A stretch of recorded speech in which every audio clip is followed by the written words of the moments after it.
Mahoratli aktrisa Dilnoza Kubayeva Hordiq gazetasiga bergan intervyusida o'zining shaxsiy hayoti, tuyg'ulari borasidagi savollarga ham aniqlik kiritdi. Birinchi muhabbatingiz kim bo'lgan degan savolga aktrisa shunday javob qaytardi. Birinchi va haqiqiy muhabbatim ham rahmatli turmush o'rtog'im bo'lgan.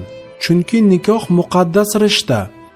Alloh nikoh orqali juftlikni bir qilsa, bunda boshqacha hayot bo'ladi. Rahmatli turmush o'rtog'im juda ham xokisor, oddiy va samimiy inson edi. Ayol kishi uchun Allohdan keyingi aziz inson uning eri hisoblanadi. Shuning uchun jufti halolimni nihoyatda e'zozladim, qadriga yetdim. Turmushimiz davomida 2 yil hech qanaqa filmlarga qatnashmadim. Faqat erimning roziligi bilan yashadim. Ammo shum taqdir bizni ayirdi.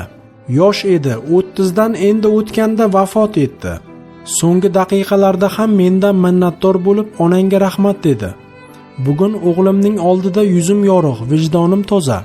Uning ko'ziga bemalol qaray olaman. Farzandimdan hech narsani berkitmayman va otasi haqida to'g'risini aytganman. Oila qurgan damlarimda juda sabrli bo'lgan ekanman.